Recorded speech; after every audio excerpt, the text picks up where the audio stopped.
और यहाँ इस आश्रम में सुबह उठते ही आनंद उत्सव आरंभ हो जाता है और ये सिलसिला रात्रि विश्राम तक जारी रहता है। इस तरह से ओशो की देशना हसबा खिलबा धरिबा ध्यानम यहाँ पूरी तरह साकार होता दिख रहा है।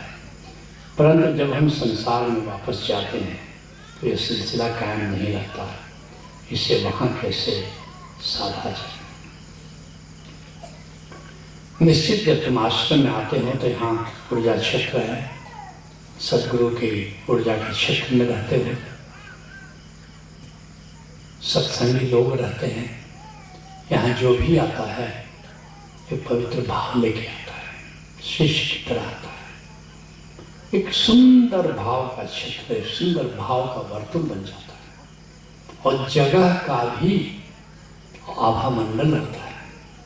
आभा मंडल कोई व्यक्ति का नहीं होता है, केवल व्यक्ति का तो आभा मंडल होता है। उस दिन मैं चर्चा कर रहा था कि आभा मंडल में टूट फूट हो जाए तो फिर आरती चिकित्सा कर सकते हो आभा मंडल।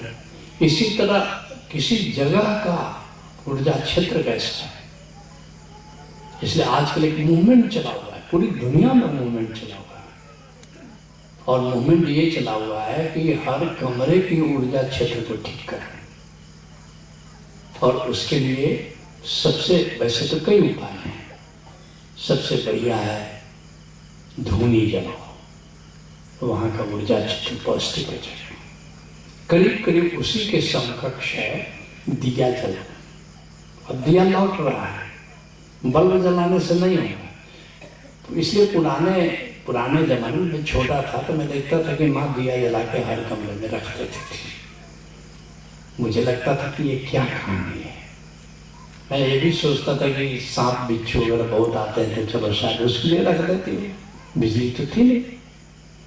लेकिन अब पूरी दुनिया में ये मूवमेंट चला हुआ है कि अपने घर की ऊर्जा को ठीक रखो और दिया जलाओ या मोमबत्ती। विदेशों में मोमबत्ती, आजकल पात्र में मोमबत्ती आती है, जैसे कि मोम बर्बाद नहीं हो।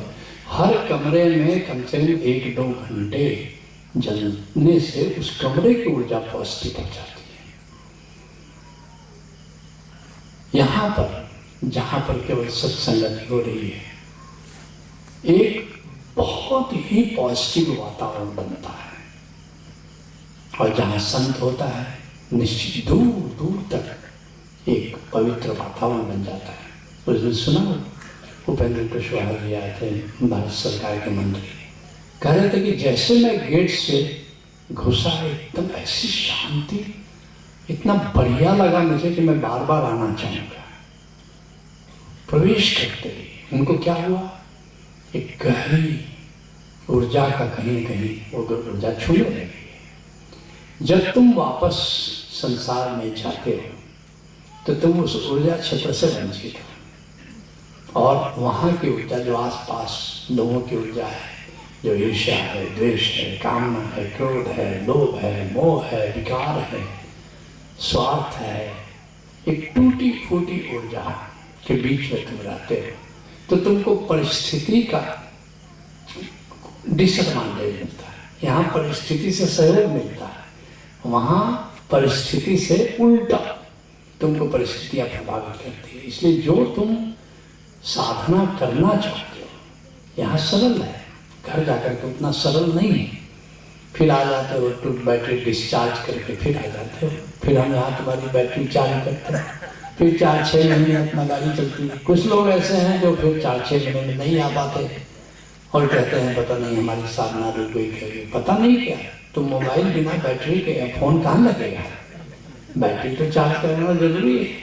इसलिए सम्यक है कि हर 4-6 महीने में कम से कम आ जाओ, अपनी बैटरी चार्ज कराओ, टूट फूट को रिपेयर कराओ। जैसे गाड़ी बीच में गैरेज में जानी चाहिए, तो ये गैरेज है तुम्हारी चेतना की गाड़ी को ठीक करने का। और फिर वापस अपने कर्म स्थान पर जाओ। यहाँ जो सुमिरन बताया, जो साधना बताई जा रही है उसको करो। और मैं फिर तुमसे बताऊँ कि थोड़ा रोज 2 बार आरती चिकित्सा अपनी करो, 7-7 बार करो और थोड़ा अपने कमरों में, हर कमरे में 1-2 घंटे की धूनी जलाओ या मोमबत्ती जलाओ, कुछ करो तो काफ़ी कुछ फर्क तुमको मालूम पड़ेगा।